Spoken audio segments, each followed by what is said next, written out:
Benvenuti a Non sono solo strade, il podcast che racconta la storia delle persone i cui nomi sono incisi sulle targhe agli incroci delle strade. La puntata di oggi è dedicata ad una via che troviamo in zona Porta Romana. Eccomi in via Agnesi. Immaginate di immergervi nella Milano del XVIII secolo, una città vibrante di culture e di scambi intellettuali.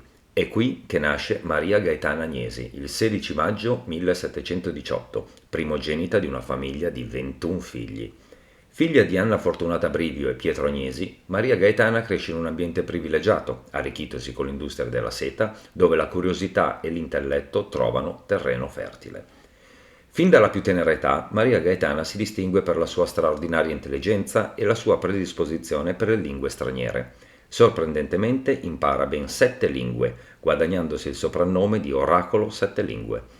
Ma il suo destino non è solo quello di una poliglotta, bensì quello di una mente brillante destinata a lasciare un'impronta indelebile nella storia della matematica e della filosofia. Nonostante il desiderio di intraprendere la vita monastica, decide di sacrificare le proprie inclinazioni per prendersi cura del padre, dedicandosi invece agli studi di filosofia, matematica e teologia.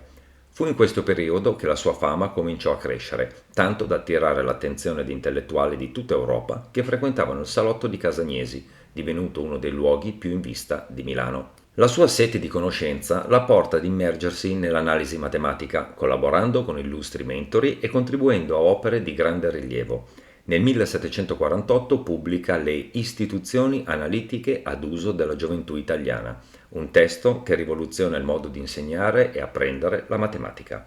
Quest'opera riceve applausi da tutti gli angoli d'Europa, con riconoscimenti che vanno dall'imperatrice Maria Teresa d'Austria a Papa Benedetto XIV. Ma Maria Gaetana Agnesi non è solo una mente brillante della matematica, è anche un'anima gentile e altruista.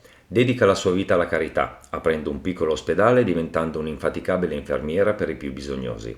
Nel 1750 accetta la cattedra di matematica all'Università di Bologna, ma il suo impegno per il bene degli altri non conosce confini. Anche nella sua vecchiaia continua a lavorare instancabilmente per il bene comune. Si trasferisce al Pio Albergo Trivulzio nel 1783, continuando a insegnare e a dedicarsi alla cura degli infermi fino alla sua morte, avvenuta nel 1799 all'età di 81 anni. La sua eredità vive ancora oggi, non solo nei libri di matematica e filosofia, ma soprattutto nei cuori di coloro che hanno beneficiato della sua gentilezza e del suo impegno verso gli altri. Maria Gaetana Agnesi, una donna straordinaria che ha segnato in modo indelebile la storia con la sua mente acuta e il suo cuore generoso.